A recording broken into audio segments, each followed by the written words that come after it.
it'll now tell everyone. So normally when you come in, it'll already be started. And this is what it does.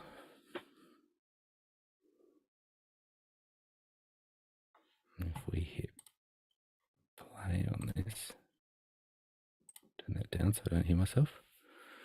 There we go. So the only other trick, something else that I do is that when I'm looking at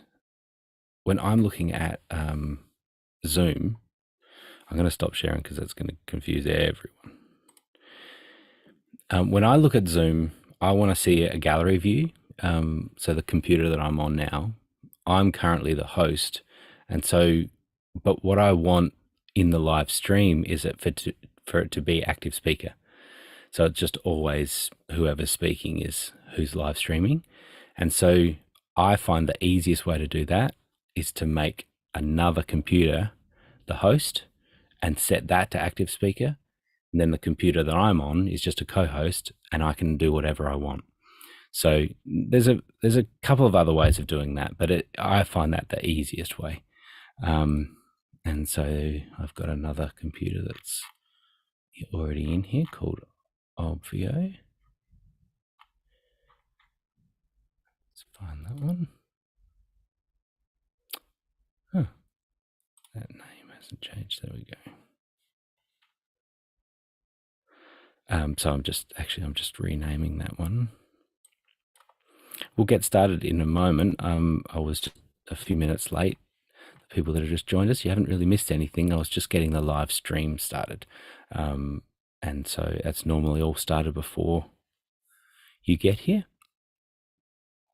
And it's just one of those days. So I'm changing. There we go. So now there's a co-host called Obvio. I'm now going to make that the host. Make host. And then I'm going to change that host view to active speaker, which will force the live stream to be active speaker, and just full screen person talking. And then the last thing I'll do is when I hand it over host, I need to make myself a co-host again, doing that from another computer. And now we're all set. And then just as a matter of interest for some people, particularly Muddy,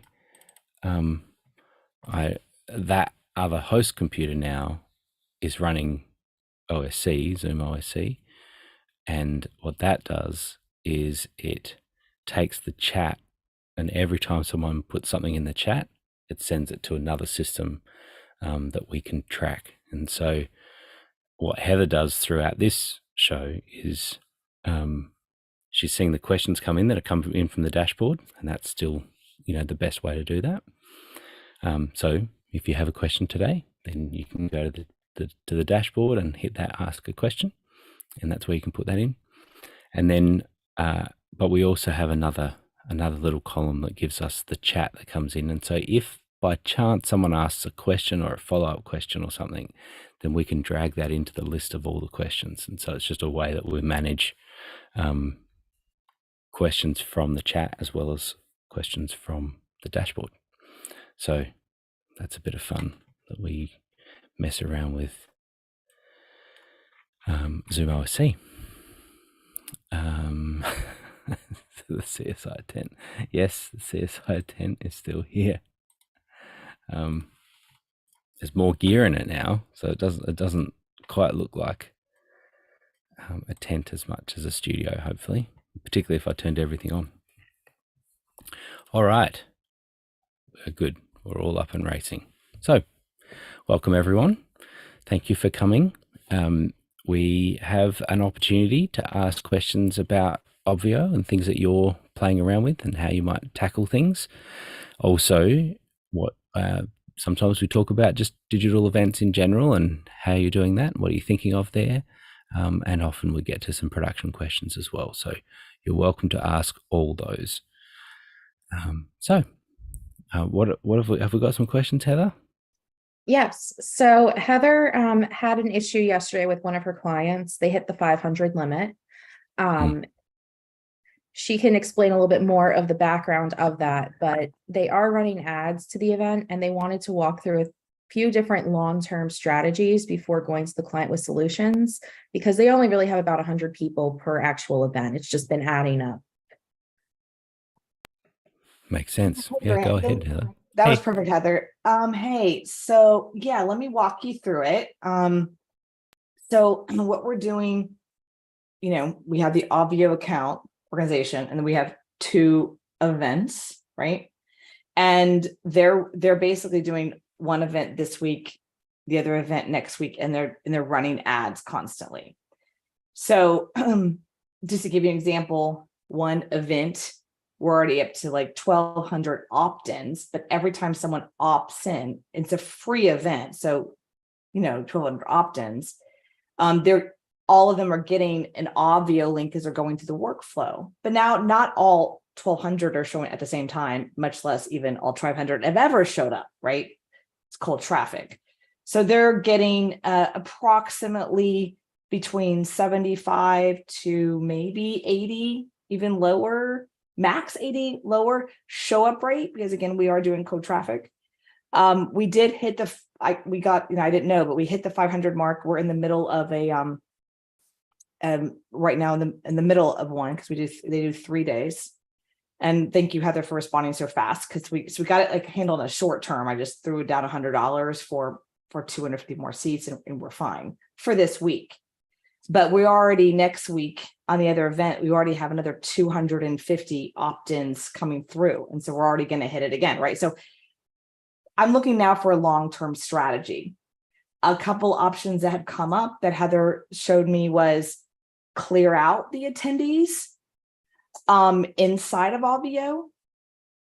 So that's do you see where I'm kind of going? Because someone opts in, let's say John Coy opts in from a cold traffic ad.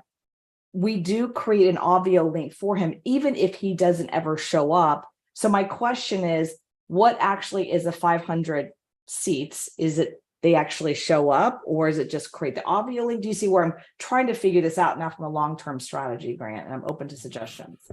Yeah, totally. Yeah, and so just to be clear too, that the multiple events that you do it's unlikely that the same person would go to multiple events, or does that happens sometimes? Oh, that's a great question. We are Mm. seeing, because they are the same kind of target market.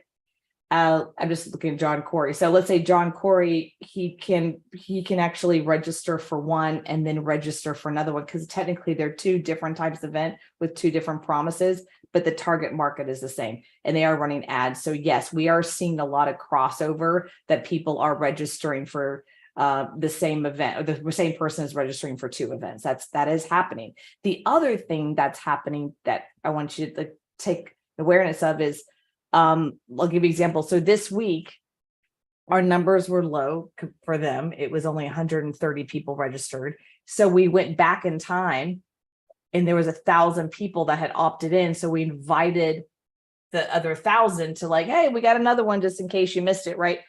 Because again, it's a free offer. And we got up to 190. My point is like, I'm thinking through again, if we delete attendees and we want to invite the past list that just maybe didn't come 3 weeks ago because of timing, right? Do you see where I'm trying to figure this out from a Yeah, long totally. strategy for the Yeah, yeah, client? yeah. And then are you using a CRM Of that kind course. of manages some of this as well? Yeah. Oh yeah. Go high level and we can Okay, see which ad they're coming from. We can see which date they're scheduled for. We can see all that data. great. I'm just concerned about the audio side.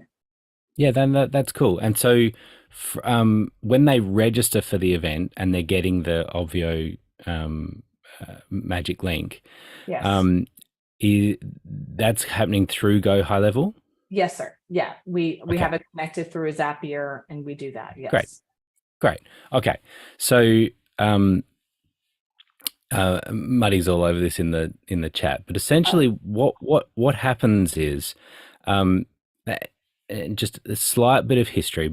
Before we had that every attendee that you had in Obvio, whether they came, whether they did anything on Obvio, they would be counted. And if you went over 500, you need to pay, right? Got it. Now what we have is it doesn't matter how many people are in your attendee list. It matters how many have checked in.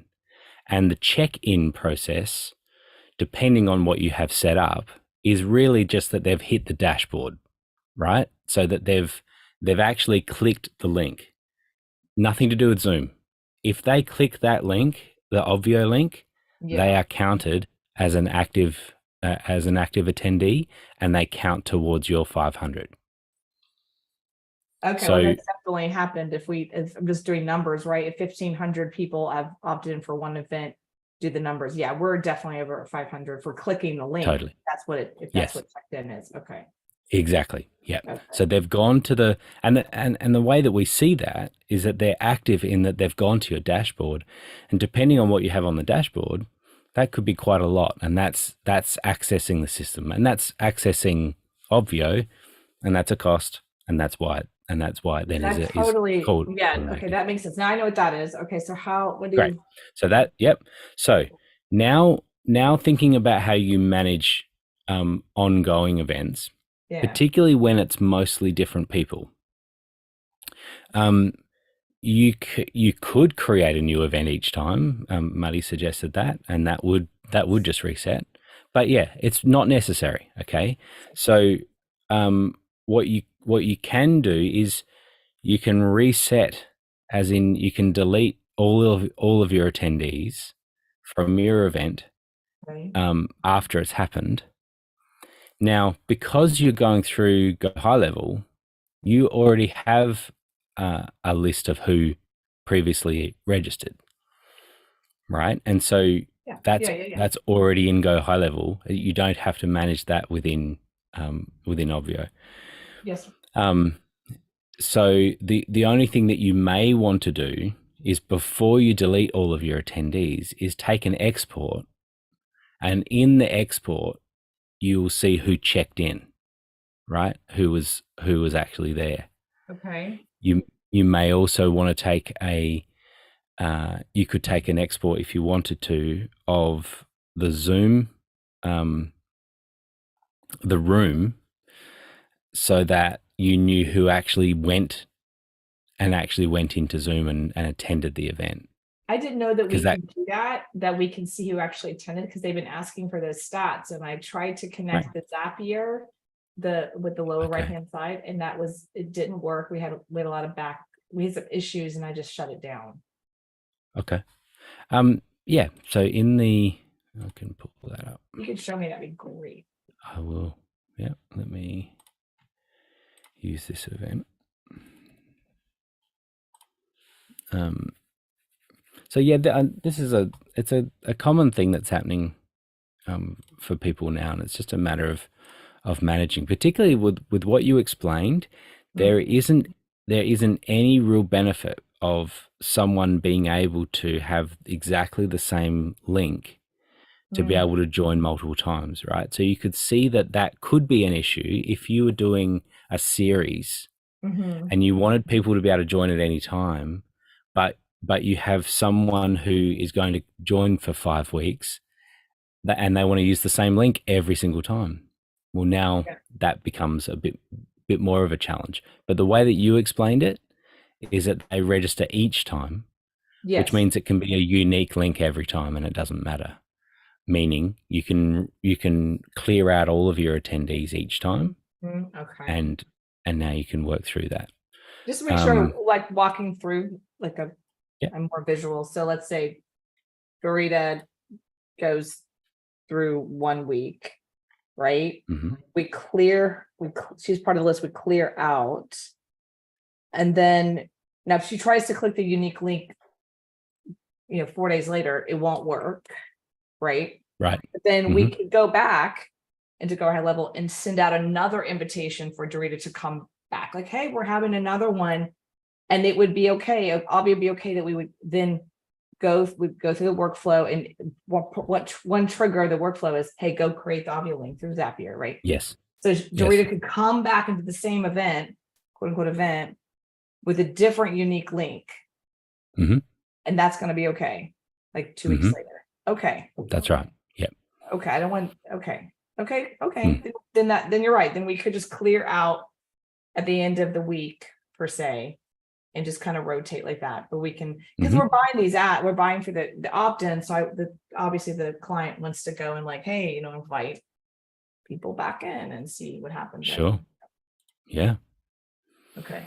And so if you could show me, that'd be great on the checked in versus who clicked the Zoom link. That would be awesome, because the client has asked me for that data and I don't know how to get it. Yeah, sure. So here in Zoom areas, this is the event that we're on right now, and you can do right here, export attendees. That'll on this one it'll take a long time because it's a lot of weeks this event's been running. Will this but export everything? Will this export? It'll export right now. Okay. It'll export every attendee that went into Zoom into this area, into main stage area. Okay. Yep. Great. And then of course the other one. Yeah, go ahead. This is the part that I was talking about, clicking the Zoom on the Zapier. I was told to go into the design area, click on the banner in the Zapier, but tell me if I'm wrong. The design. Well, that's that's another thing of tying it, going back into Go High Level. If you wanted to be able to know closer to real time who has actually clicked the link to join Zoom, and update their record in Go High Level, and that's possible. There might be something in that chain that's a little bit of a complicated chain through Zapier and Go High Level, and managing that. And there's a few things to get right. That's what broke. That's what broke. Yeah, right. We were. If you go to design, I'll show you what we did, and then maybe offline you can tell me. But I had a tech Zapier guy, and he couldn't figure it out. So you were into the gear right there, that tag right there. Yep. We tried to have it where that if they did at least click, we assumed that they attended. That's what our word, we had them. Yes. That they attended. That's in our view. So we wanted to then, of course, mark it to who attended, right? Mark it a little more to who attended. This is where things broke for us on the Zapier side. Yeah. Yeah. And it depends. There's a few things that make that more complicated, but it is about how you're creating, how that sends that link back to Zapier, and how Zapier identifies the user, and then how Go High Level identifies that user. And sometimes that's where it can break down. If it's not, for example, in Keep or Infusionsoft, that has it has a unique ID that is separate from the email address. Now, generally across the board, we use the email address as the unique identifier for the attendee. I actually understand what you're saying. I actually understand it. What we were, I might reach out to my tech guy and tell him that. With Go High Level, it was just, we were just what I call dropping through a tag, attended, and it was just adding a tag. But I don't know. How did it find the attendee though? Email. Okay. Yeah. Yeah. So then it depends how that connects, and because it's like connecting 3 different systems together, it's easy to get lost a little bit. And I wouldn't rule out that something has changed with Zapier and we need to fix something, right? And that's what's tricky when we're using these third-party tools, is that sometimes that happens, and there's a particular trigger that we're sending to do this tag, and sometimes that changes. And that's a real hassle for us. But 100%. And I wasn't the guy. I hired a super techie Zapier guy to do it, and he had trouble, so we just kind of killed it for now. But if you don't mind, I'd love to have him maybe send over a Loom video in the future. That'd be great. Have you look at it from his the tech behind him, see if maybe we can figure that out. Because I do know you guys are potentially the future putting a go ahead level connection. So it's Yes. all good. I think that's it. What I'm hearing from a long-term strategy view, I just want to make sure I hear it. I can tell the client is that the best thing to do here is kind of do a reset, clear it out. And that, of course, is going to be okay if maybe John and Dorita, they actually subscribe to both. Are they two people? Is that considered two? Like if John is over here and registers and then he goes in this event, it's per event, not John is two. It's 1 and 1, right? It's like 500 in per event, right? Not total. Yes. Yeah, correct. Yeah. It's always per event. Yes. Okay. And then it's always just how many in fact, one of the things I'll show you there. And yeah, great question, Money. How is the Go High Level integration coming along? I'll ask for that for Money. It's coming. It's moving. It's moving, yeah. So use the stats here. Let me show you that. So when you're looking at the stats, this is exactly what I'm talking about. So on this event that we're running right now, it's nearly 1,200 people. There's 1,200 attendees, but only so far 346 have actually gone to the dashboard, and that number right there is what we're using to calculate that the 500. Okay, so you can always see that. Wow, thank you. This is great. When I was trying you to go to the stats. Oh yeah, we're figuring that out. And that's it's a helpful thing to see, because you can see during your pre-phase, but perhaps you've sent out your login link, your Obvio login link to everyone maybe a couple of days before. You can see how well that's tracking because they've actually clicked it. If they click it and they end up at the dashboard, then it'll show us checked in. That's beautiful. And one last thing, and Heather or someone, could you send me the link in an email? We bought 100 to get 250. I'm going to buy a little more, but I can't find where that link was to go buy more credits. If you could send that to me, Heather, that'd be great. It only came up when it came up the big like stop, but I couldn't find out where it is if we can just go buy some more until we gotcha. Let me show you that real quickly. Okay. Because you're going to see it everywhere. It's available right here. Add-ons. Where are you seeing that? I'm sorry.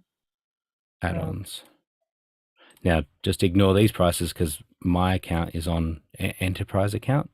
Enterprise account is cheaper. Oh, that's under add-ons. Oh, got it. Billing add-ons. Yep. And so this is where you can, for everyone on the pro account, you'll see this. A block size of 250 attendees will be $100. Got it. Okay, we had to do that for this because they've just been running ads, and I don't really want to create a whole new system quite yet until. Fair enough. Yep. Yeah. And then just while we're talking about add-ons, the extra rooms for Obvio Pro, you can have 5 active rooms at a time. So you can have as many Zoom areas and Zoom rooms as you want, but when they're open, is called active, and you can have 5 active rooms. And so for whatever reason, you might be running an event where at the lunch break you want a bunch of sponsor booths to open, and you've got all those separate areas and rooms for those sponsors, and you might have 10 of those. Well, then you'll need to buy 5 extra room add-ons. And it actually. Sorry, go ahead. Yeah. While you're at it, though, from Pro to the Maximum, I want to see what the difference was. Pro to whatever you call it. Yes, to Enterprise. Give me 1 second, and I'll bring that up. I think it was $1,000 extra, so I'm just thinking through. Maybe we just do that. I don't know. So it's $4,997 a year, so not $5,000 a year. So it's a decent jump, but it depends on what you're doing, because you'll see a significant. Let me show here, and there we go. So so you'll see the biggest difference is that you'll go to having unlimited organizations. You have 25 active Zoom meetings. You'll have 1,000 attendees, checked in attendees per event from 500. Plus the add-ons are half price.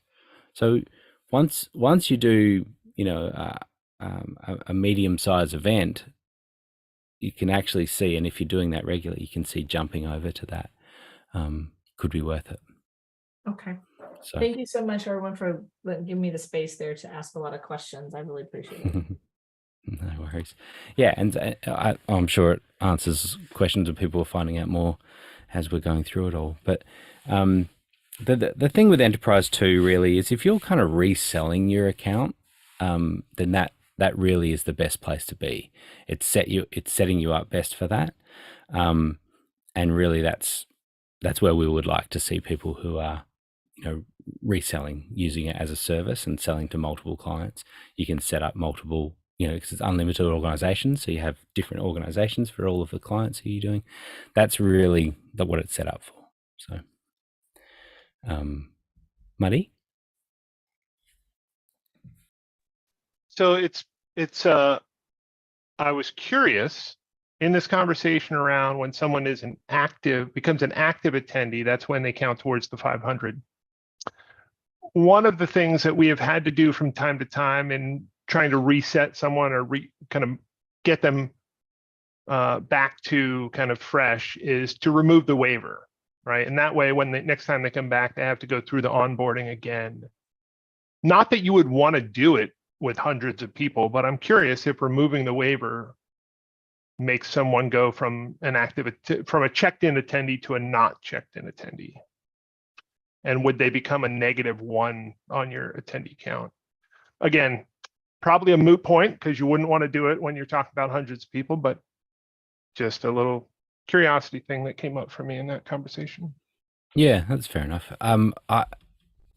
It's one of those times where I don't believe so, because we're actually tracking. It's kind of a checked in, and then there's two checked in really, right? Because we have the check in process, which is the 3 optional steps: set the password, sign the waiver, do a tech check. They're those 3 steps. Once someone has completed those steps, then they were like tech checked, right? And there's a timestamp for when they have signed the waiver, and there's a timestamp for when they've done their tech check, and then there's a timestamp for when they are checked in, and they're all different. And the checked in really is hitting the dashboard. And so removing the waiver would not remove the fact that they are checked in. And so I'm 99% sure that doing that is not going to change the active numbers at all. Yep. Great. All right. We have a All good on question that one. Yep. from Elizabeth. She says, does Obvio record automatically? Oh, does the Obvio recording automatically include the saved transcript, or do I need to activate that somewhere? Yeah, it does automatically include it. And so that will be in the recordings. It will be as a text file there. Let me give an example.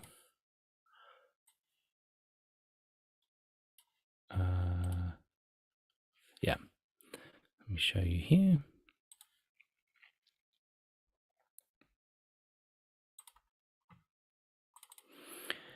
So I've gone to my Zoom areas, and I've gone to the room itself, and then I've hit recordings. And now when I'm at the recordings, these are these are all the types of recordings that become available. So just in case you're not aware, active speaker is always the full person. The full person who's speaking is full screen, and that's for the whole thing. Gallery view is the whole recording, always with the gallery view, so you can see everyone. There's an audio only, which is nice and small, and you can get that quickly. And then there's the text file of the transcript, and all of that is automatic on all the on all of our account wide. Okay, so as far as recording the chat and saving the chat, we would still save that as normal. I know in some That's cases actually, it automatically pops up in my recordings. Okay. yeah. So one thing that you have as an option, I'm just trying to think if that works if you're not logged in, but there is a local option in Zoom to automatically save the chat at the end of every meeting. So you may, yeah, I just haven't played around with that recently. But it obviously, if it's really important to have the chat log, then you get into the habit of saving that just before you leave, just in case, right? So there's in the right down the bottom, there's an ellipsis on the bottom of the chat. There's a little 3 dots, and then there's a little option to save chat, and that'll save that out. Okay, yeah, So I know the transcript itself will save the way you're saying. Yes. And if you auto save it, if you're logged into your own Zoom, when you open up the meeting, as long as I have the save chat on there, it'll save, because I like that chat better because it saves it without the DMs. Yeah, right. And I don't have Nice. to scrub it. Okay. Nice. Just I checking. like the way you think. Yeah. Thank So you. yeah. I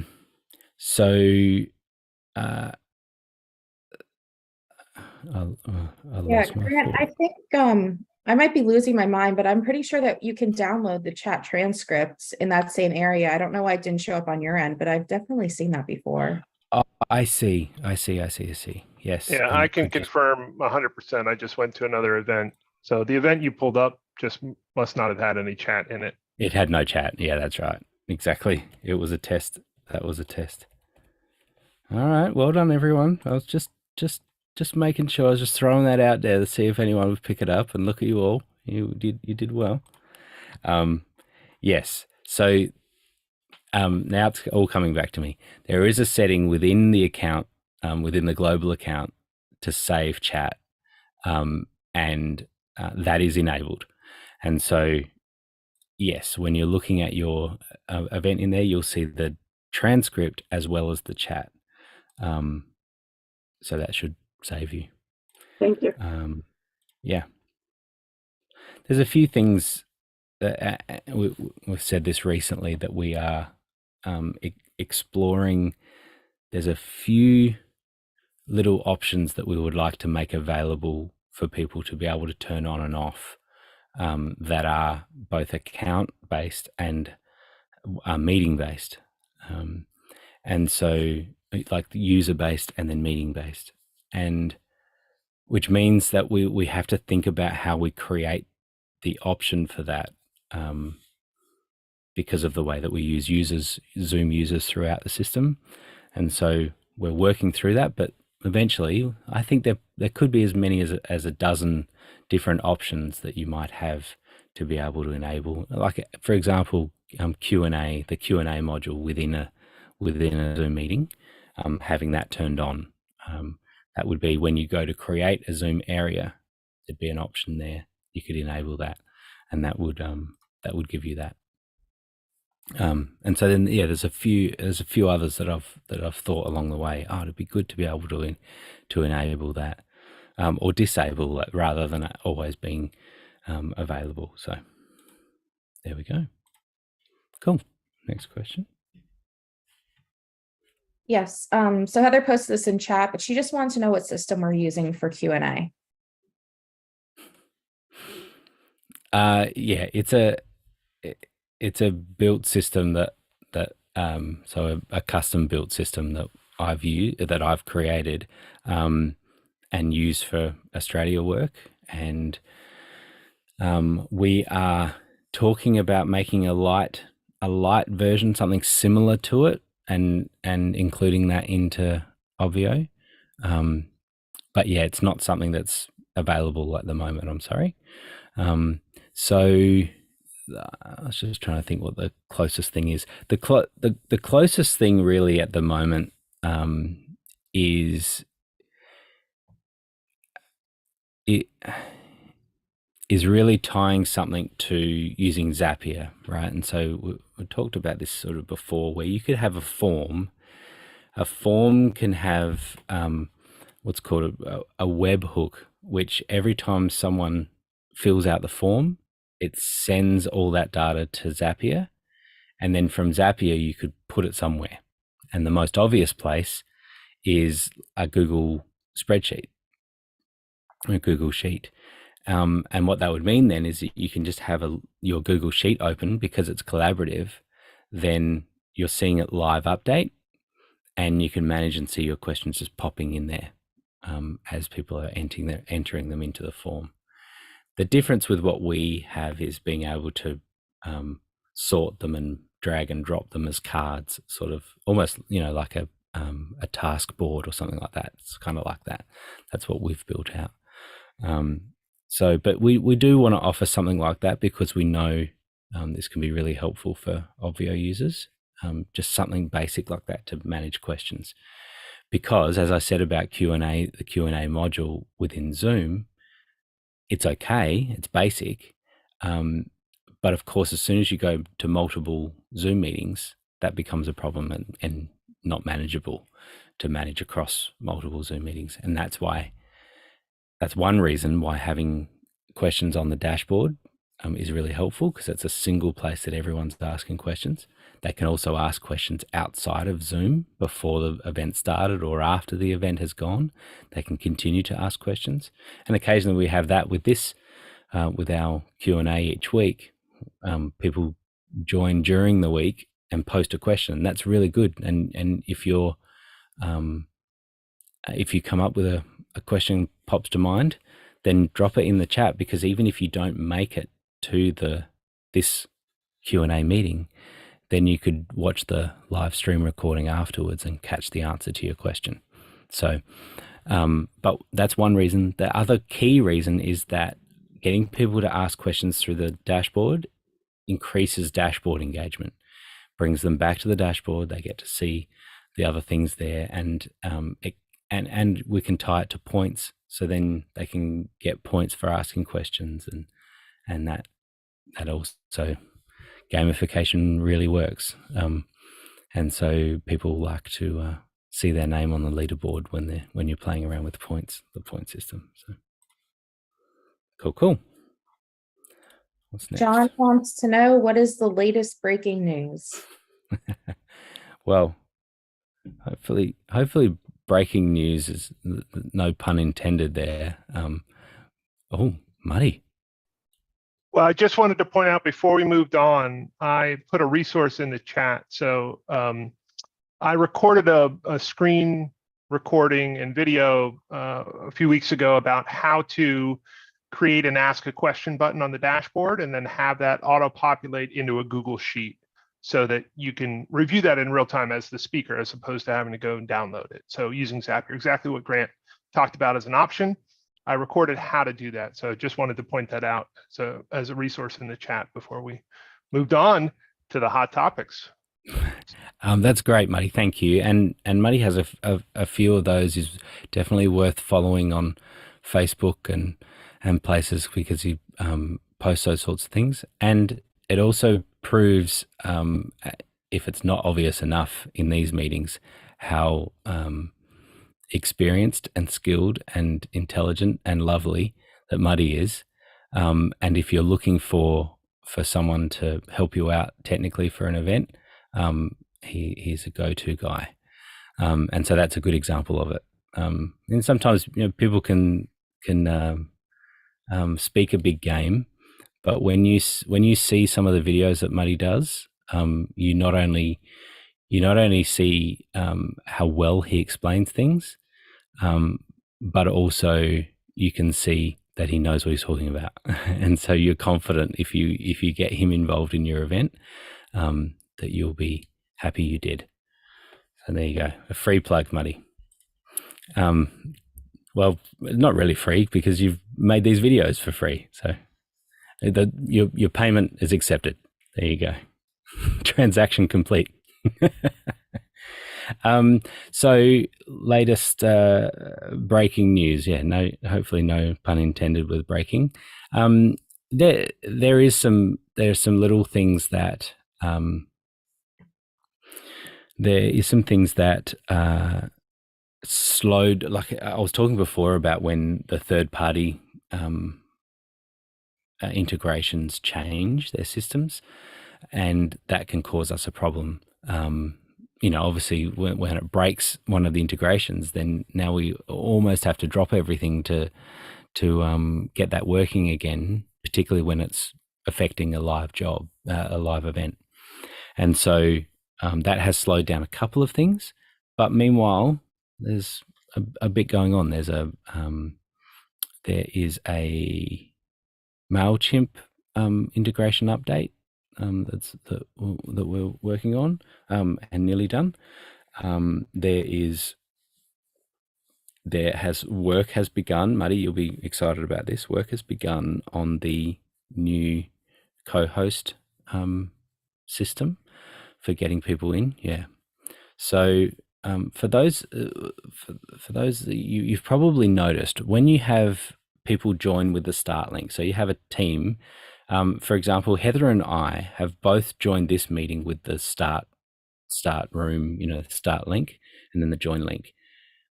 From Zoom's point of view, Heather and I look the same. We're the same user. And so that's where we have those problems with the chat and the DMs getting totally confused. And when I DM someone, it might come up as Heather or vice versa. And there seems to be no rhyme or reason to who that actually is. I've played around and seen that. So that's not ideal. And the reason that that's happened is because Zoom is pushing their team chat and their ongoing chat that happens, like the app in the Zoom app. And what they're wanting is for people to be logged into their own Zoom account and then be joining meetings and then be able to continue chats. And they've got that whole trajectory. Oh, I'm getting a letter wrong there. And so that's the direction they're going. And so the reason that doesn't work for us is that we don't want people to be logged in. We don't want team to have to be logged into Zoom, and we don't want attendees to be logged into Zoom. And so we will continue to work around and hack and do whatever we need to do to ensure that our team doesn't need to log into Zoom and that our attendees don't. And we have found and tested, and it's working, a really good solution for that. And it's going to solve a few problems, because one of the extra things that it'll mean is that we will be able to choose what people are called when they come in, and that can be different. And so when someone and this is a co-host, right? Someone comes in as a co-host, it'll say who they are. That's really cool. It'll also remove the option for reclaiming host, which is another really cool feature. So now when they come in, they won't be able to reclaim host. And so for lots of smaller events, it's not a big deal, right? For medium-sized events where you start to have multiple team members and some who have lots of great intentions but don't fully know what they're doing, it's very easy for them to reclaim host at the moment. And that can kind of cause problems, right? Because the host now isn't even a co-host, and trying to get that back and whatever takes a workaround. I can see you're tracking along here, Dorita, because you know exactly these problems, right? So that's going to be another great feature that will help. So it'll fix the DMs. It'll fix naming It'll take away reclaim host. That are the key features. And we've started work on the implementation of that. And so I'm really excited to roll that out. So yeah, trajectory. Yeah. Don't know. I think I'll just skip it, Rita. Just don't feel confident. All right. Next question. So Muddy said he's noticed a bug that reorders buttons and resources and agenda items. I create them in one order. Next time I go back to the dashboard, they're in a different order. Today I put them back in the correct order and hopefully it sticks, but this can be a bit jarring.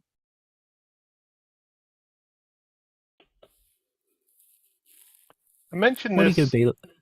I What are mentioned you going this. to be like this, Muddy? I just gave you a plug, and now you're having a go at our system. What's going on there? No, I Actually, I have an update because okay.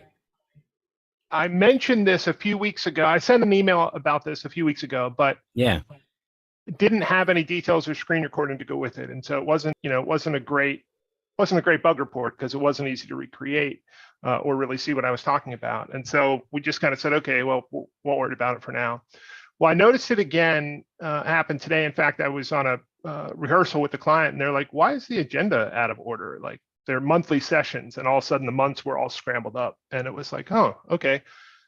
The thing I discovered today is that I think this bug only, well, and I don't even know if it's a bug. The times when this has happened seem to be during the creation process. So I create the things and they seem like they're in one order, but next time I come back, they're in a different order. But it seems like, based on my testing today, that once I come back and have this done, if I put them back in the correct order, and this has happened with buttons on the dashboard, as well as sidebar items. So the sidebar items are individual agenda items. So it's just items within the agenda. And then I've seen it with resources, individual items within the resources. But the good news is it seems to only happen once. And when I reset it back into position, it seems to be okay. It stays. So it might, Yeah. and I was talking with James offline here in the chat. I'll do a little screen recording and submit this as a bug report. And to be fair, I submitted this question an hour ago, so I didn't know you're going to give me the plug. So I love Obvio. Nice.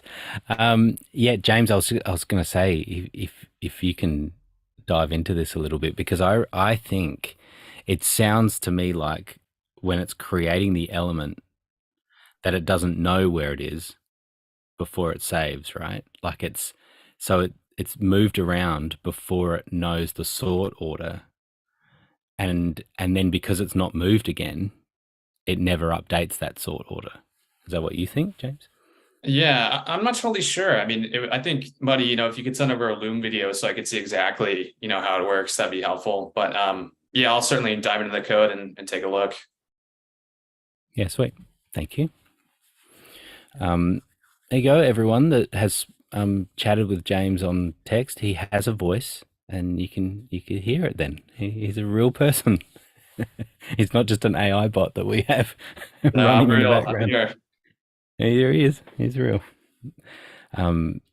So yeah, cool. That I think there is something there, and I'm glad that you've been able to find dive into it a little bit more, because that will get us to a fix quicker.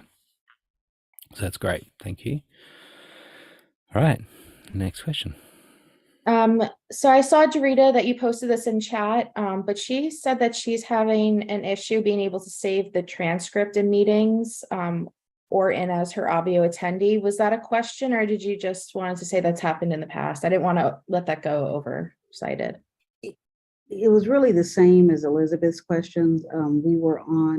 We're in an Obvio, and we have a 3-day event that starts tomorrow. And we were just curious about the transcript and where is it saved and who has access to it. Because when we use Obvio here, I can't save the transcript, or even when we're in Sage events or something, the transcript is going, but it's not savable. So I didn't know in the enterprise level if that's an option for us. So you guys, it took off into a chat conversation when really it was about the captions. Let me use my words carefully. Captions. Yeah. Okay. Okay. And that's what we want saved. Yeah. All right. So that's a perfect example of something that we will not enable globally. And so that is not something that we want people to be able to do on our large scale events. You can think creatively about what that would mean for some of these large scale events. That being able to take the exact transcript and anyone be able to save that is not ideal. So, but that doesn't mean that I can't see a place for that and a need for that on different events. And so it's a great example of something where we want to be able to, when you create the Zoom area, that it gives you a series of options, and one of those would be allow attendees to save the transcript or the translation, right? But even low level, we transcript. just want the host. So we're just saying, even if it's on for the host, right now, this was a host issue. So that would be a great thing for the future. But as host, where is the transcript saved? Is that in the recordings? Yes. Yep. Okay. So on the recordings, the full transcript is saved there. That's available to download, as well as the chat. I know you weren't talking about chat, but it's also there. So that's 2 text files that are available there. Yeah. Yeah, and I thought, and I was just looking at it now, I thought that you could do it in meeting as well, but perhaps that option is disabled too. It depends if you have captions turned on too, right? So that's the thing, that the transcript is separate from captions as well, right? So there is obviously it's tied together, but it is 2 separate things, in that we will have a transcript of this meeting even though currently captions are not enabled, right? And so it's another thing as well, right? So there's captions and transcript and chat log and all these fun things. All right. Cool. So Jenny had another question, or she had a question. She wants to understand Heather's original question, that if you have a long running program, that the customer will need a new link each time. I would want to have one link for the entire session. Yeah, great, and Jenny, and that's great to look at the flip side of when you wouldn't want to be deleting them all the time, and you would want the same link, and you have a series, for example, you've got a 4-week series, and you want them to use the same link every time, then that would be that would be the standard way of doing, which means that if you are fortunate enough to have more than 500 people who show up for that, right? But anyway, if you did, it's only a matter of time, Jenny. Exactly. So you have more than 500 people, then that's the time where you would need to pay the add-on to the $100 per 250 more attendees, and that will only be for the people that have attended, as in Could I checked just in. ask, may I ask one more question? I doubt it'll be just one, but yes, you may ask as many questions as you like. So because I haven't done it yet, and I can wait to get this answered down the road.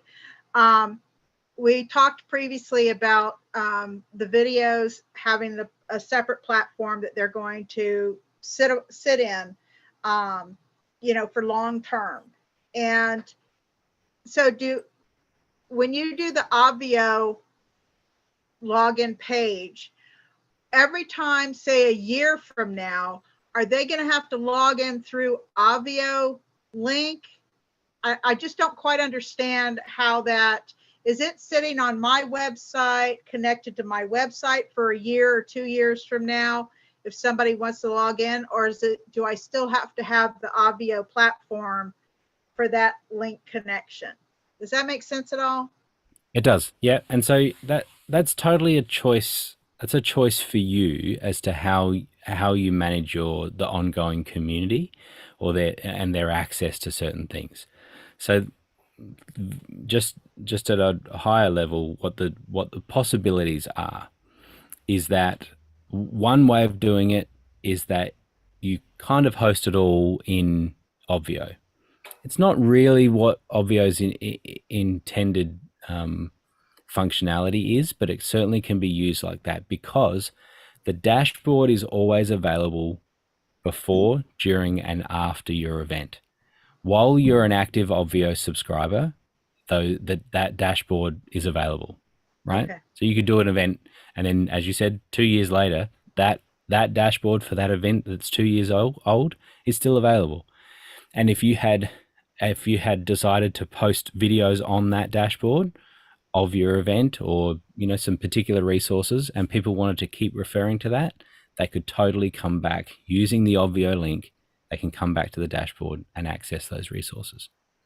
However, another option is that you're tying them into some sort of membership, ongoing, community-based system, which Yes. which probably is better for managing your network or your community, because of the ongoing connection that you could have. And what that would mean is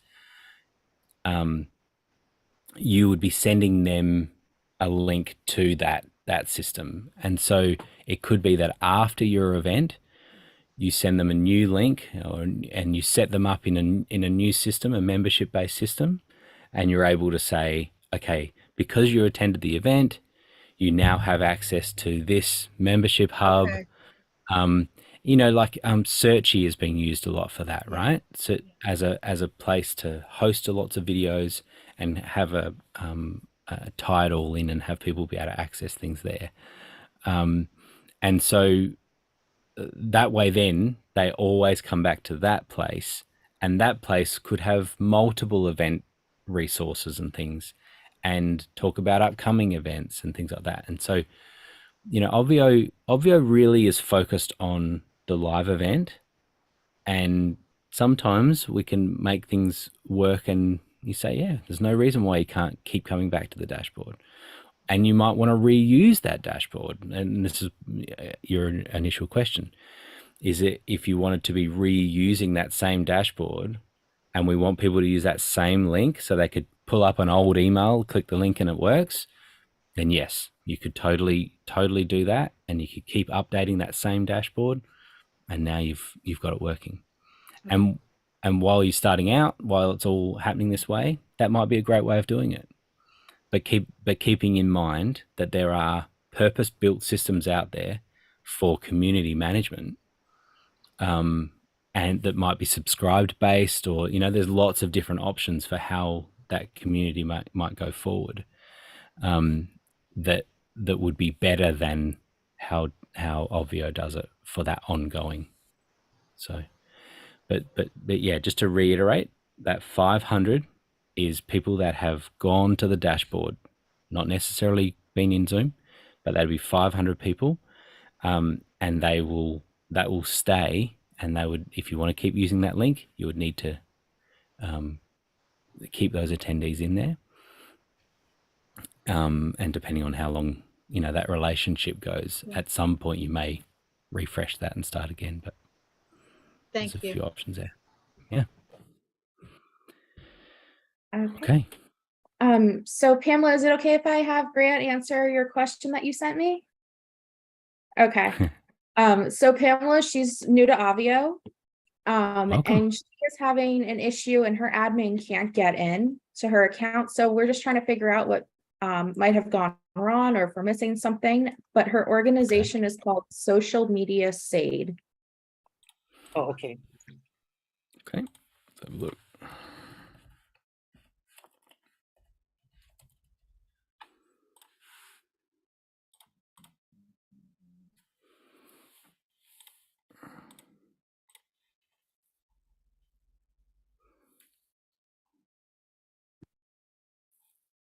All right, so I'm just having a look first of all. So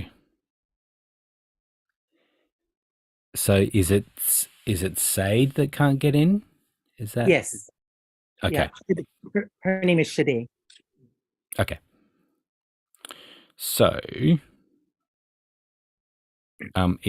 it looks correct in the way that it's set up within the team and the role. So you made a super admin role that can do everything. So that Okay. looks cool. And then so then it would just be actually logging in for the first time. So the login is not working at all. Is that what's happening? Yeah, she couldn't get in. And do you know what is happening? What does it say when? No, we don't know. Yeah, not right It's now. Yeah. not working. Yeah, When we that's try. okay. Yeah. So it looks right, and as long as that email is correct, do you know if she got an email? So what happens when you create a new team member? Mm-hmm. They get an email to sign up to Obvio. So one of the things that works with Obvio is that we only ever have, as our team members or as our admin users, they only ever have one account, no matter how many organizations they might be involved in, which is really helpful, right?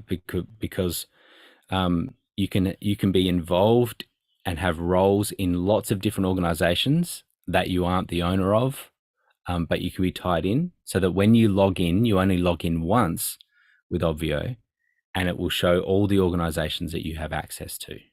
Okay. And so that's the fundamental of how team members works in Obvio. And so because of that, when you add an email to the team member, it's checking if they are already an Obvio user, and then it'll send an email to that new person saying, you've been added to this organization, log in here, and it'll take them to app.obv.io. That's where they'll log in. And if they haven't set a password, then that would step them through that. So yeah, I need to know specifically, where the problem is. Okay, well, if she claimed to have did it last week with us. So at this point, how would I make her just try to troubleshoot that? Yeah, how to just have her log in again to try and see if it works?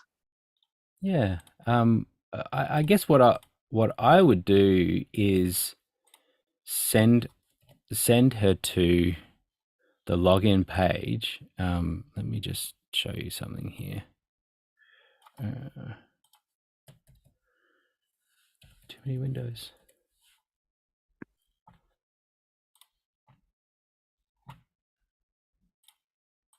I'm just going to show you that login page.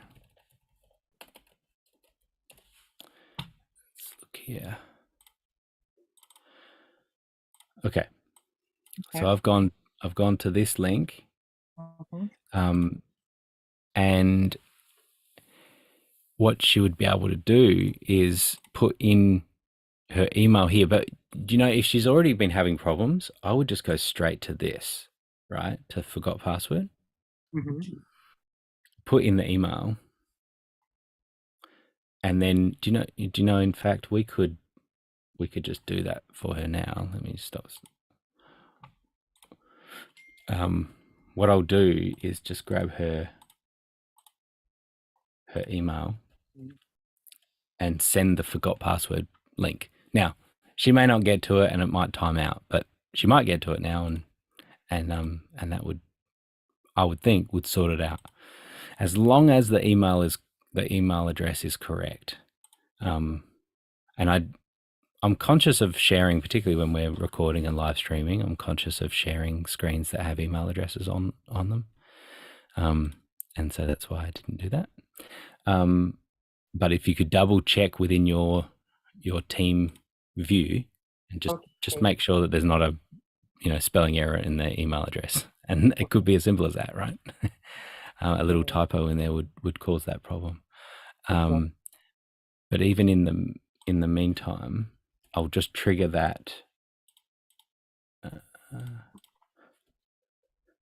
Way too many windows open. Now I can't find that Fran, I helped Pamela Yes. create it.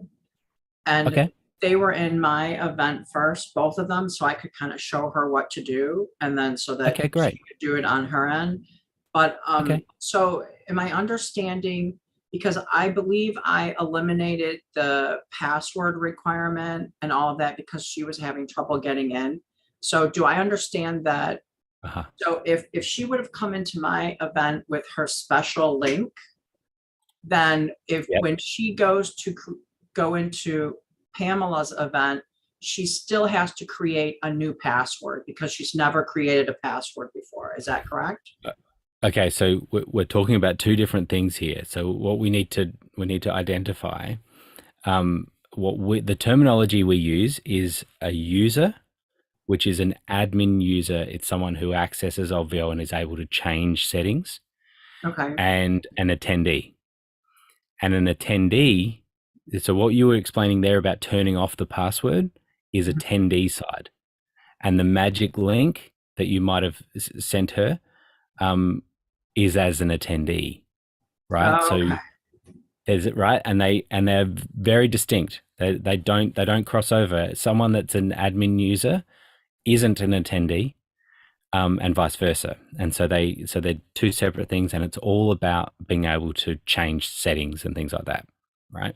So if Pamela would have sent her that magic link, she wouldn't have been able to come in because maybe that's the way. So she has to create a password in order to get in to.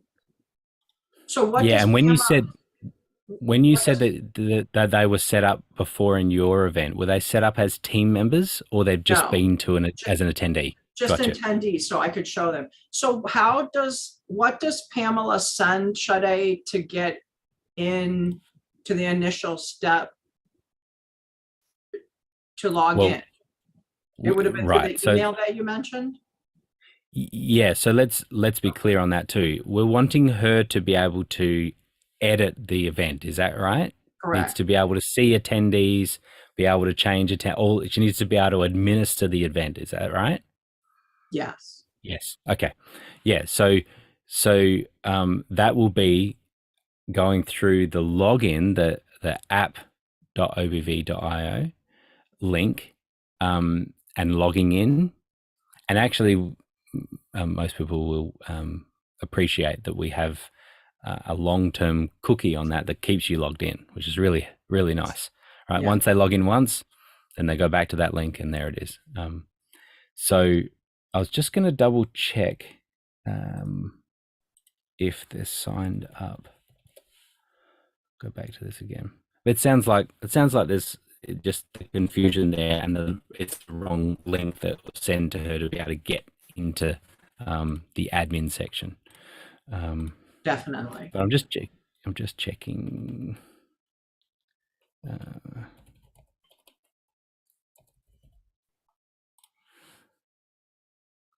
is coming up now.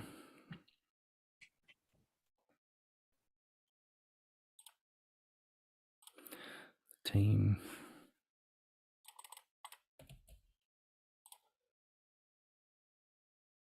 members and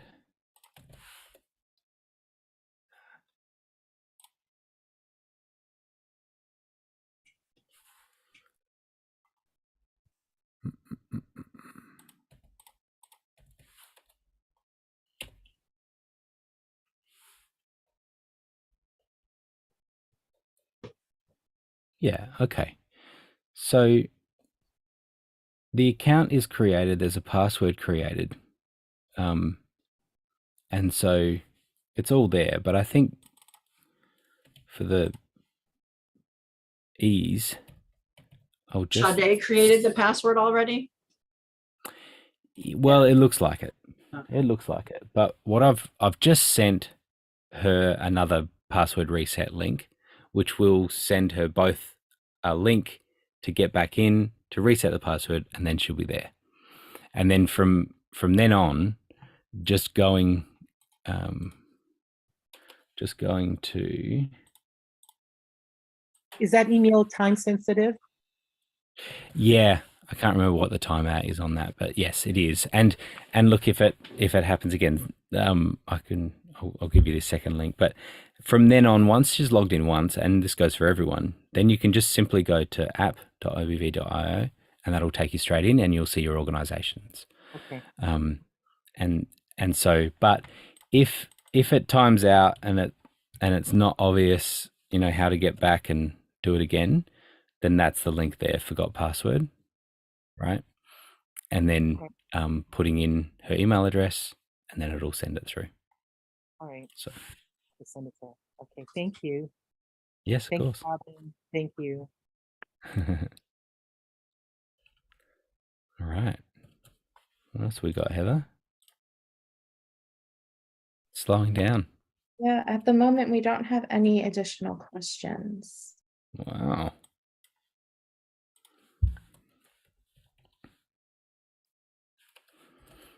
Right then.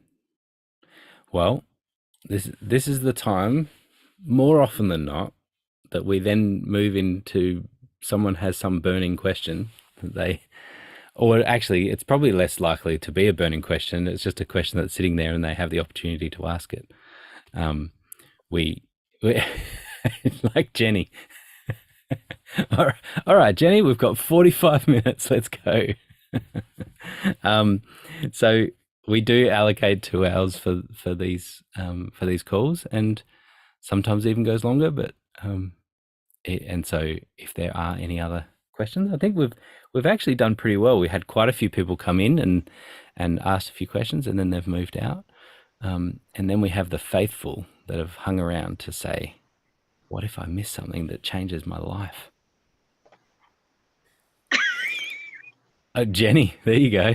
You did think of a question. Well, it's not necessarily a question. I will come back on next week. I'm trying to get my camera and my and I need to have it all set up first before I ask this, but I'm having trouble getting my new fancy camera linked into my computer so that it's streaming just like my camera on my computer. So that's something I'm going to be asking next week. Because I've got a beta live scheduled for the first week of August.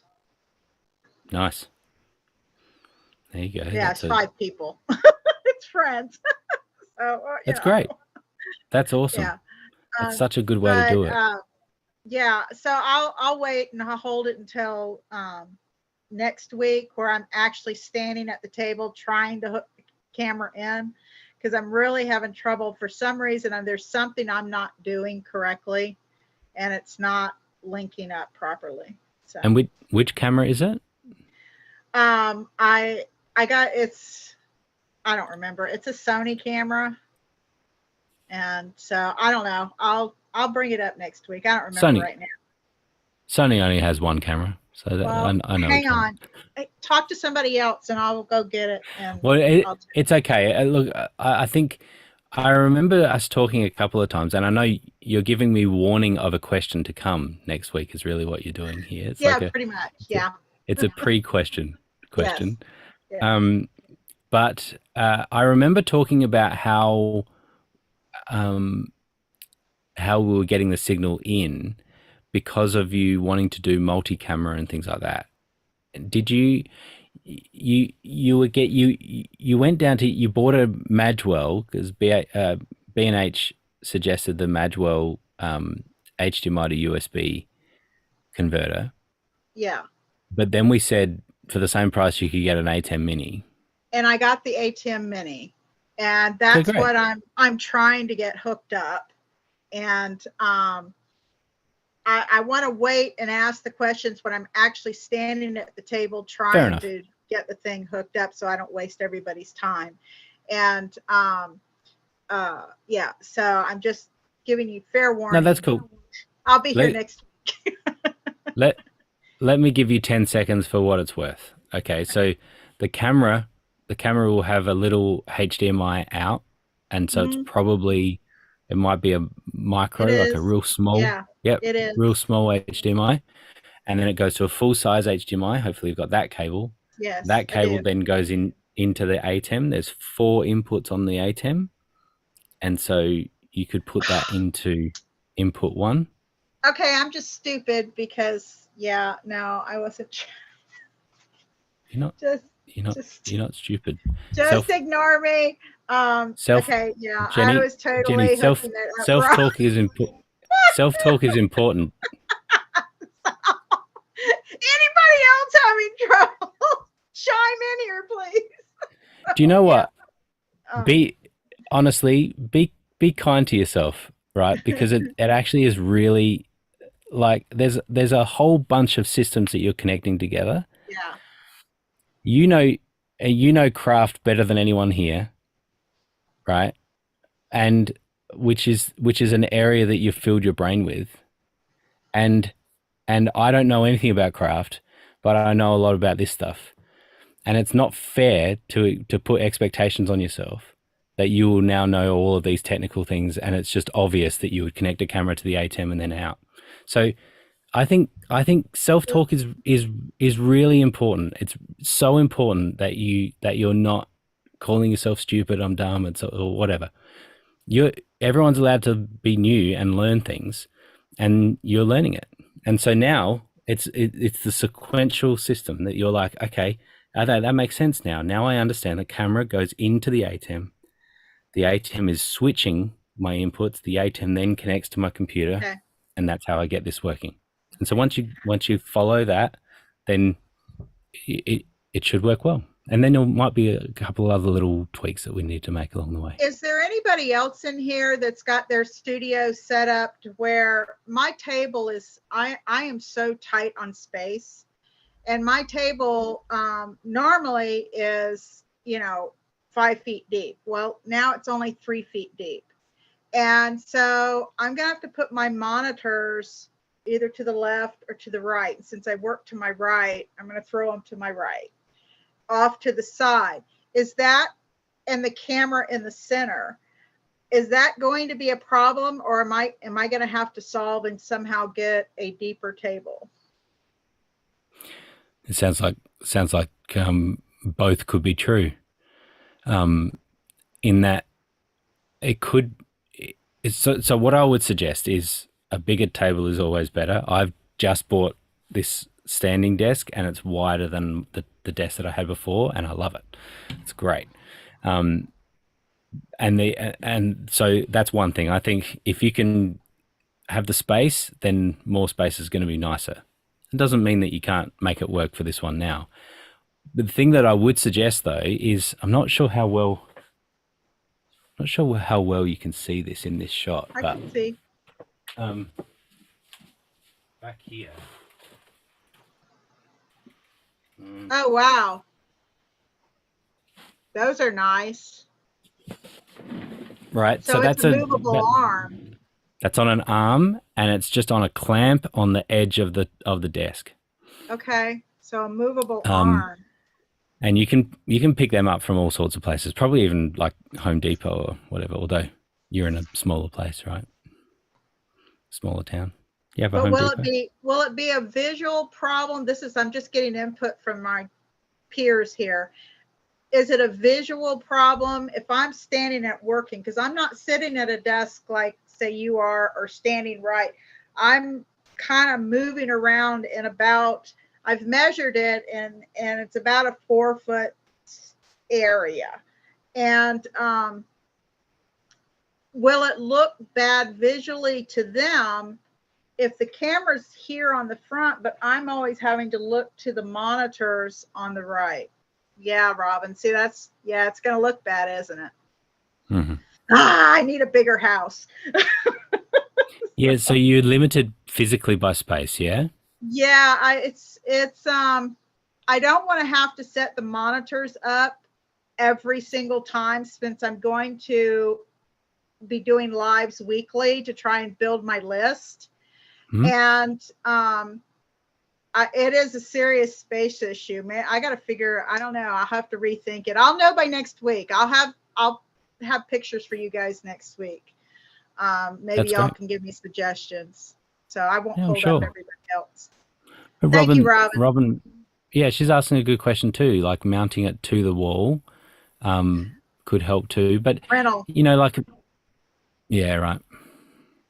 Yeah. Well, I'm in a rental too, but I built a room within a room, so then I can just do whatever I want. But that meant I took over my garage. So yeah, you want to think about the camera being on top of the monitor, ideally, right? And so, Oh, okay. I see what you're saying. So you it know, has to like all it's, be, so it looks like you're engaging right there. Okay. All right. yeah. I was hoping you were going to say otherwise, but I'll sort it. Look, I tell you what makes a difference is the wider you have that shot, the more you get away with looking around, Okay. right? Because you know, when it's close like this, I mean, you see, I've got a monitor over here, and so if I had your faces over here and I naturally just talk over here, it really looks weird, right? Like I'm trying to talk to you and I'm trying to connect with you, and it just looks weird because I'm not looking at you. But if you have, and I guess this comes down to your physical space too, if you have a real wide, a larger space and a wider view, then it's a little more forgiving with the way that you're connecting with people and Okay. things. I see what you're saying. All right. Particularly because you're so hands-on, right? Like Yeah. people want to see what you're doing, and it's not like you're doing that, you know, personal coaching type, you know, one-on-one intimate, you know, type stuff. But you want to have a connection. You want people to feel like they're connected to you because they're looking at you. So you can see I have my camera, and this is not necessarily ideal. The absolute ideal is what's called a teleprompter, and where you have the camera literally behind the monitor, and the monitor, you're looking at the monitor through it, and the camera is behind it, and using mirror and reflection. That's the ultimate. What I have is my camera is above, so if I'm looking at you, I'll look at you now. So I'm looking at you now. So you can tell by my shot that I'm slightly looking below. Yeah. But then if I look in directly into the camera, and I try to do this as much as possible, I look directly into the camera. Okay. Then you can tell, right? But that takes a bit of practice to, you know, to remind yourself to look into the Okay. camera and not be looking at the person. So you really want to have that as close as possible. To be able Well, to I manage was that. watching, I peeked in on another artist that was doing a live to kind of see their camera angles and setup, and I was snooping. She was, I'm going to have to part of it, and we're not going to go into all this, but I'm trying not to have my back to the camera because I'm going to have to paint up on a board so that I can be part of it, and it's not just zoomed down on my hands. Because I think it's, from snooping on other people, it seems to be a lot more interactive. But she had the camera off to her left, which would work, especially if you're right-handed. But she had the camera off to her left, and she had her actual screen where she was reading the chat right by her easel right there. So you were looking at kind of this angle, you know, and she's up here painting. So I don't know. I'll throw a thing up next. My goal is next week by Obvio. I'm going to have it all set up and get y'all's input on what y'all think. Yeah, that would be great. And iteration is going to be your best way forward, right? Like you pick what seems to be the best thing for now, and then you'll know what starts working well. Yeah. Because it could be, you know, something that I think about, like you're talking about having a board and sort of drawing things out. Is that right? Like, yeah, yeah, because initially it'll start, I'll be painting and collaging and all that kind of thing. And I'm going to have it up on a big, 4 by 8 foot board. And so they'll be able to have a whole big view. I'm going to have to just ad lib it, essentially. That's what I'm going to have to do. But Totally. I was just trying to figure out to be able to see the screen and interact. I don't know. I'm just really tight on space. I'll figure it out. See, that makes me think. Robin, just chime in whenever you want. But that makes me think about you using the table space more than the space behind you. Okay. And I think about you having a camera, the overhead camera, and then doing that work, like drawing it out, drawing collages, Right, whatever it is. right. And I think that serves two purposes. One is that I think it's easier for you, and you tell me if I'm wrong, but it seems like it's more natural for you to work on a table surface than to be up on a. But I don't know. It just kind of depends on what I'm doing. It really depends. Yeah. Yeah, and so, but the other thing is that it's also the natural view that people will have when they're doing it themselves. Okay. Right, and so they're really seeing it. Yeah, go, Robin. You might want to connect with Melanie. I think her last name is Albert. She does like food art. And even though she's not working in a small space, she has the 2 cameras where one is just going down on the counter for her to, display the food, and then one in front of her that she can talk to. I mean, that might work well with you, because then when they're looking at your hands, it doesn't matter what you're looking at. And then you can look up, and then you can just, I don't know how you toggle between those cameras. That's a Grant question. Well, that's what the ATEM, that's what the little mini ATEM Pro that I have a learning curve to learn how to use. And I thought I might just pick up a inexpensive camera that's for the face, and then the better camera is for down on the view. So I'm thinking I am going to have to get a second camera, exactly like what you said. That would make it easy, and then you don't have to worry about your space. It really will. It's tight space. It is like I need to go on a diet to fit between the table, the work table, and the wall. I had to shove it a few inches.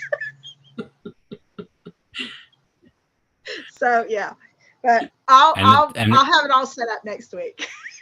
Sorry, that sounds good. I'm having a day today. That's great. Well, you'll be able to use the 5 people that you have coming to that event too. You'll be able to gauge what their experience is too. That's why I'm having they're strictly friends, and I told them they needed to be brutal, and I'm just going to kind of run through, an outline, not the whole thing, because they don't have an attention span to sit there for 4 hours. And so, and plus I've got people, one logging in from Australia, one logging in from Washington, one logging in from Scotland. So don't trust those Australians. I know it's a problem. Watch that. Don't take that feedback. I almost bought property there.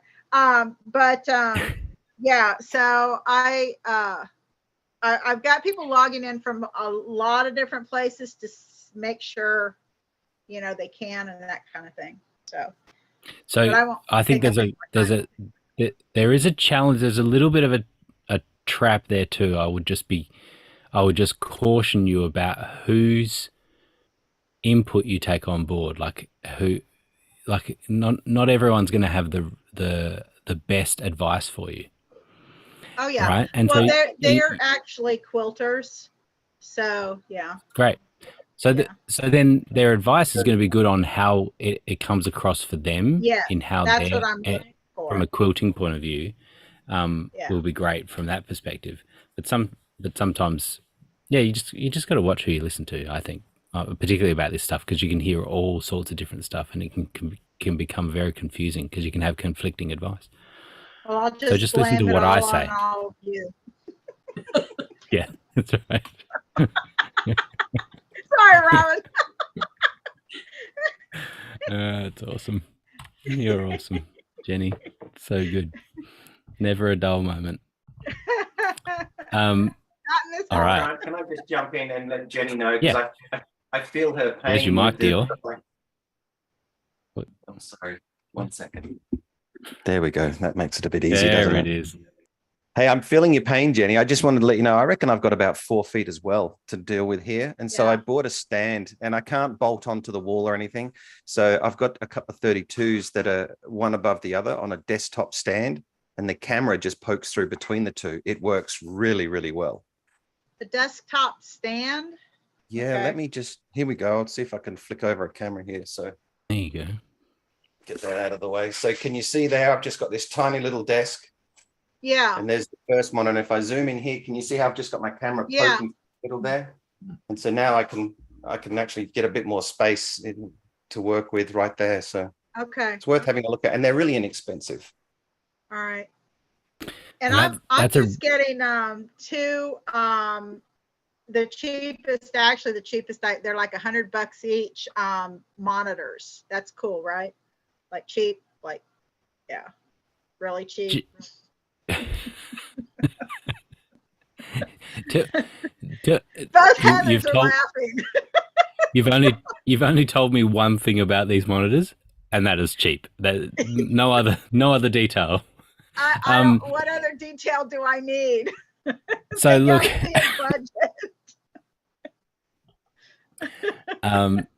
so yeah, look. I mean, any monitor now will have HDMI on it as an input. Yes, I made sure it had that. Okay, HDMI. Okay. So then,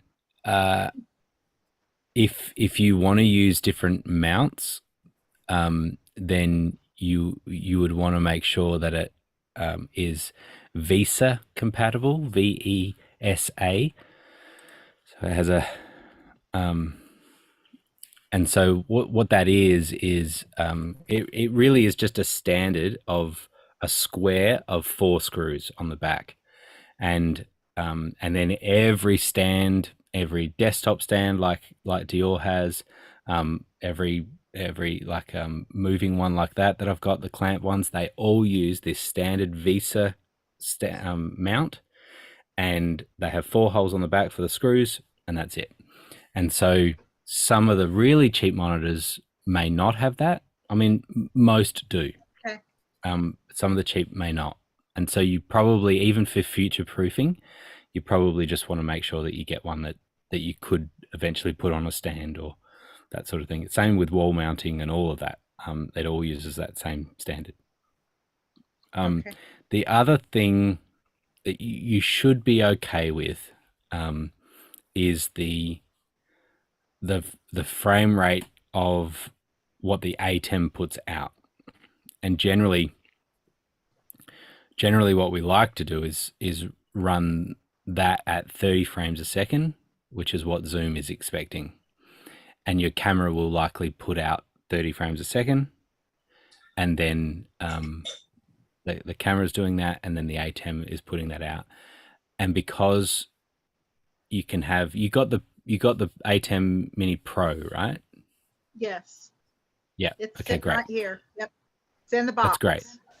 That's good. And so that has an output that you can run a multi-view on it, and that's what Dior just had. Dior had a very similar setup to what you're talking about, where he had his computer set up, so he had Zoom, and on the second one he had the ATEM output, so he could see his cameras, the cameras that he's got connected to the ATEM, as kind of the control of it, and so he could see what each of the cameras was doing and able to switch. I don't think I understand what you're saying. So he's got, say that part again. I don't think I understood that. So he had 2 monitors, right? Top and bottom. Right. One stacked above the other. Yeah, the bottom one was just a computer, Okay. computer connected to his computer, to his laptop, and so he was able to have Zoom right in front of him, and that was just an extended monitor of his computer. Okay. The second one was connected directly to the output of the ATEM. And that meant that he could see a multi-view of the four all right. camera inputs. Okay. And so that's when you can easily see which ones. And you may not need that all the time, but having that, there you go, is showing it again. So that's what the ATEM puts out, is that multi-view, and it has one of those things in the bottom left is what's called a media player in the ATEM, and it has a where you can store an image. And so before and after, I've got the same thing. I've just got it moved over here. So I just tapped on my ATEM Mini Pro. That's what I have sitting right there. And I was able to cut to an image. And so you could actually see what image is set in there and what cameras, and you can switch between them all. And so having a monitor that has that on it can be quite handy. So, Okay. but baby steps, Jenny. You're just gonna get it going, and Yes. and, Just get it and you'll going. I iterate just every want to get week. it going. Yeah. That's all I care about right now. Let's just screw it up the first time and we'll go from there. So Yeah. And you know. I'm sure you get that one camera going first, and then Yeah. you'll know straight away. Yeah, I do need a second camera, and but you've got the system to handle that now, right? You can do 4 cameras. Yeah. So- Yes. And my internet, I'll know tomorrow, Friday. They're sending me new equipment. It's supposed to be a 25 upload, but Okay. but obviously it's not. And so she thinks it's the equipment because it's been degrading. And Yeah. so fingers crossed, Friday that problem will be resolved. If not, I'll have to go to Xfinity. Well, you know, the problem with that theory that it's the hardware is that should be consistently bad. And when you talk about certain peak times when it goes really bad, that's not your hardware. That's their network. And so you may get an incremental change. It might be better in the off-peak times, might be a bit better, but in those peak times, it's going to be no different. Oh, you're Right? going to burst my bubble. Ugh. I'd rather get a root canal with no Novocaine than go to Xfinity. But that's all that's around here. Do you know when I think about services like this, I separate out customer service and the actual service they provide. And it's two very different things. And I can hate the customer service of a company and be fine with their actual service and just deal with it. Because they're two very different things. And I've got that on several different things. There's a live streaming provider that I use that their customer service is terrible, but the actual live streaming is great. And so I just put up with it because it's okay. And you know that you have to deal with them only a few times. And once you've dealt with them and they've sent you the stuff and it's working, you're done. You don't have to talk to them again. You don't have to work with it, you know. But I get it. You get such a bad taste in your mouth when you have a bad customer service, you know, really bad customer service, and you just don't want to give them your money. Mm-hmm.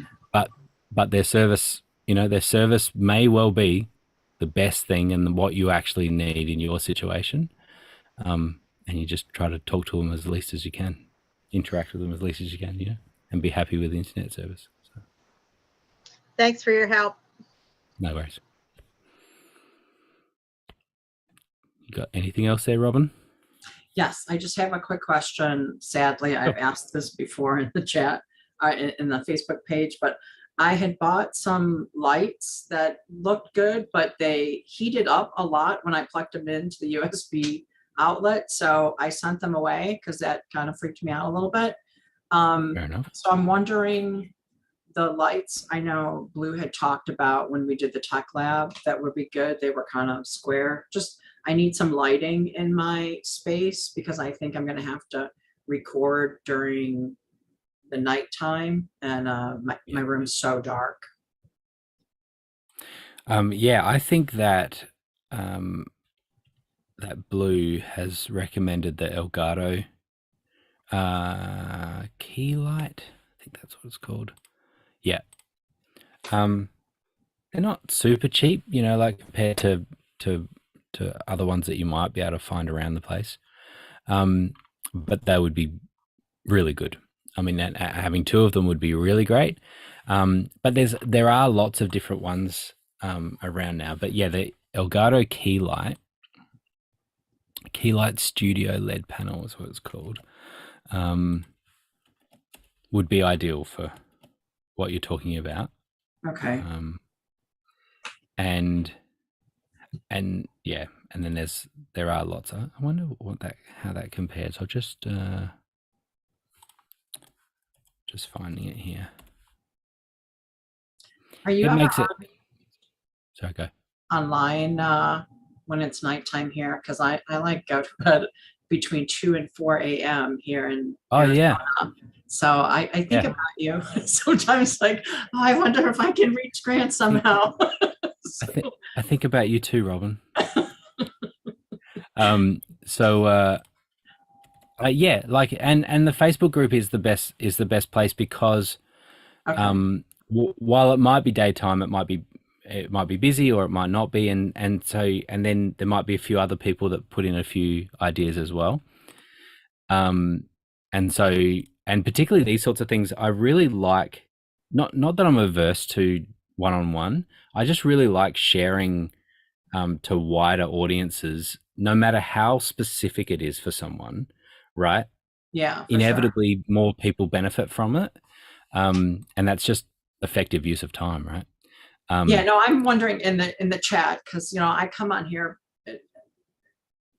I'm not like super tech, but I'm always learning something, and the more people ask, even the high level questions, it gets in there, so it's easier. And me just trying to help Pamela, like the blind, the very nearsighted leading the blind, it was quicker for me though to help her get her event up than it was for me to do mine, because I couldn't figure out how to get the damn gear open, or that there was a gear to click on. So now I'm like, you got to look for the gear. So it was helping me learn. So when I do the next event, I can be even quicker in setting mine up. So yeah, I always try to come in and listen. But the lighting thing was weird because my plug heating up with the USB ports really worried me that I would just burst into flames. So and was it the light that was heating up, or no, it was the USB? connection area, and I have a surge protector that has USB plugs, and the surge protector area and the plug both heated up. So it was weird, and I had two lights and they both did the same thing. So I don't know if the lights are rated for it could have been how the USB power was being generated, and it could have been a little bit underpowered and it was working harder, and so then that was heating up. So yeah, it could be a few things. You could have potentially had a different USB power supply for it, and it might have been okay. But it depends. Yeah, I plugged it into a different one as well, and it did the same thing. It did the same thing, and I have two of those surge projectors that are the same, and the other one doesn't heat up when I plug like my phone or something into it on the USB plug. So yeah, I don't know. I sent both of them back, the surge protector and the lights, just in case. And fair enough. Yeah. Okay. So I'll look into these. So I'll just give you. I'm just peppering you with some options in the chat here, right? So these Godox esport lights are what I have here. Okay. And I decided to go this way. The thing that there's a bunch that I like, and actually it's a bit cheaper than the Elgato too. The thing that I like too is that it has a little remote control, right? And so you can see I can turn this down. Okay. You'll see that one of them. When I do that, see that? And so Okay. then, and I've got two of them, and so I can just kind of control that easily, and I can do it on my phone as well. So where and do you then- have them like situated? Because you are very bright, but your background is very dark. And when I set my Mhm. lights up, it just it lit everything up. Is that to some setting you have on your computer, or just where your lights positioned? It's a couple of different things. One is that this is a 12, it's 12 foot to back to there. Okay. And so so that helps, right? Because the light actually is more just on me and it falls off by the time it gets back there. The camera that I have as well makes a big difference, right? And so this is it's a Canon camera. It's not terribly expensive, but it's just that it has a bigger lens, and that makes a difference. And so I have them on my desk. I think the second link that I sent you is the desk mount ones, and so they just clip. They have stands on them. They clip to the corner of the desk, and then I just have them, kind of up high. Okay. But you can see if I do this. I didn't think about the clamps, but that would be easier than trying to put them on the floor somewhere. Yeah, it's really good. If I do this, on that one. Oh yeah, big difference with your lighting.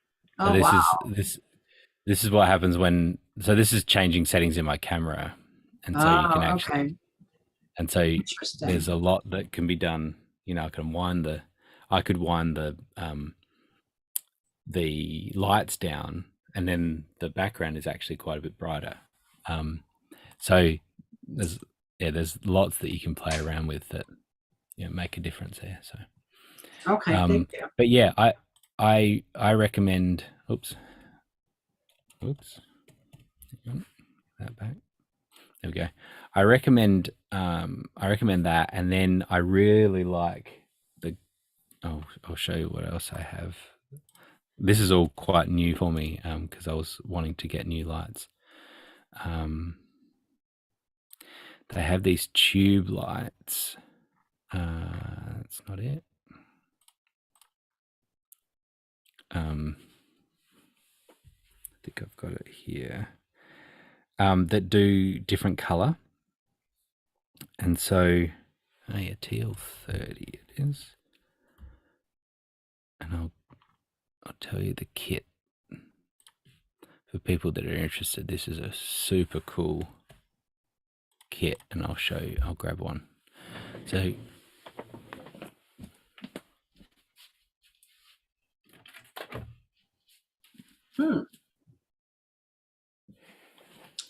and so this is a really cool, like, tube light that happens to run on batteries.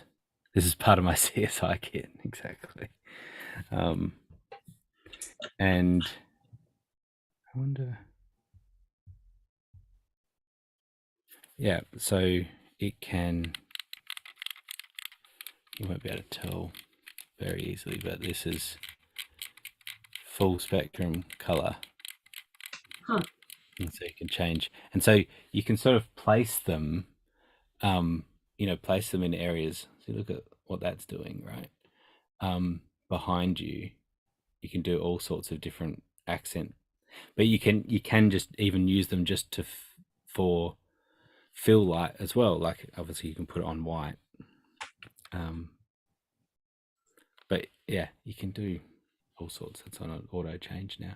So that kit, the 300, 400 bucks, there's 4 of them, comes with all the mounting and everything, and really good. And then you can control them by Bluetooth, and Okay, cool. I'll have to look, because I thought I would try to record my, because I'm gonna have some modules recorded as well. And I thought I would pop those out when my mom wasn't here, but I have such little time. It's very chaotic and I'm up so late. So I thought I could just record when she goes to bed, but then I'm in like a dark cave. So I have to change the. Right. Yeah. Yeah. That's very helpful. Thank you. And they're magnetic as well, and so it actually Oh. sticks to the back of that TV. Just magnetic. It's pretty cool. Yeah. So yeah, you can just think about, because it actually creating some depth in it really works well. I've actually got another light coming that will light the back from the back of me, and it'll just, you'll see a difference in a couple of weeks. You'll see a difference of how that works. So yeah, lighting is a cool thing, makes a big difference. And I've said it before, it's more important than the camera itself, because you can have an awesome camera and bad lighting and it's just terrible. But if you have good lighting, you can have a bad camera and it can look quite good. So. Yeah, I mean, it's daytime here. I have the window open and I have a light on above me, and you know, it looks so dark everywhere. So and it's always hard when you've got the window coming in from the side, right? So your left side of your face is much brighter than the right side. Yeah. And so that's tricky. And then your eyes are a bit darker as well. And so that's one of the things that knowing the placement of the lights is trying to see the light in your eyes. If it's too high, then you just have shadow over your eyes, and it's another one of those things where you want people to be able to see your eyes because you're connecting with them, you know, like that's how people are connecting, they're seeing your eyes. And so lighting really helps with that. And so that can get to a point where I don't know if it's even possible in there, but during the day like this, if you were to rotate and have the window right in front of you, that would light your face more evenly and in a better way, and would probably be more even across the whole thing. But you're talking about wanting to do things at night, then you don't want to, and you get an overcast day and it doesn't look as good, or you get a really sunny day and it's too much. So having something that you can control, and eventually you probably like wanting to black out that window so that you can do stuff during the day and be able to turn on lights and things like that, you know. So yeah, there's a few ideas there. A lot of good things for me to look into. So yeah, that'll be good. Great. Thank you so much. No worries. We've made Jenny think about something else now. Thinking about lighting now? No, just a very quick question because I couldn't find it in my notes. On headsets, the one that Barry uses is pretty pricey. Is there another brand that you know, you won't get an echo or a staticky kind of sound that is remote, that sits? What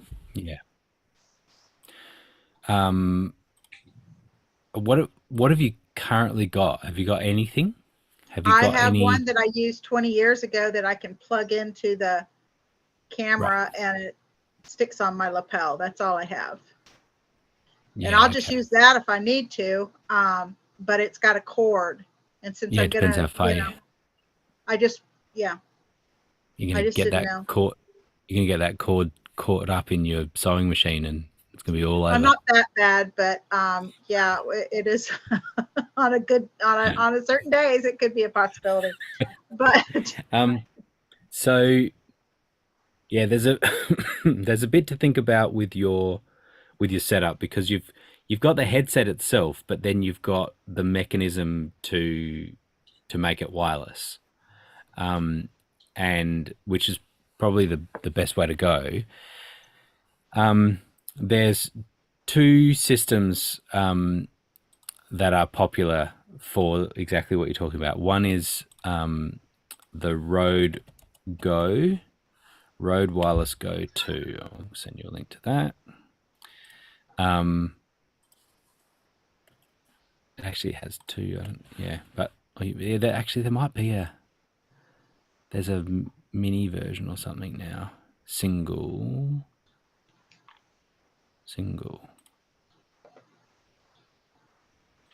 Give you that link too. There's a single version there, and so that is just a little connection. Actually, that there's a receiver that goes USB into your computer, and then there's the transmitter part. Now the transmitter has a microphone built into it, and some people will just clip it, kind of as a lapel mic, and that might be all you need to do. That might be fine. You may not need to get a headset. That might work okay. Okay. But if you found, and that's what I would suggest you start with and see how it goes and see what people think and see what we think. And then if you want to, you can get a headset for it, and it'll plug into that, and it'll bypass the internal microphone, and it'll be a little a headset. All right. Well, I'll just stick with the lapel right now because those aren't in my budget. And so, fair enough. Yeah, that sounds good. Thank you. That's all right. It's good to know where you're going to go. You start making money. All right. We've got to the end, Heather. No other questions came through? No. That's good. That's good. We're right on time. So thank you, everyone. Lost track of time. Yeah, you lost so much track of time, Victory, that you ended up as a cartoon. That's really quite amazing. That's cool. I see. You lost track of time and missed the whole thing.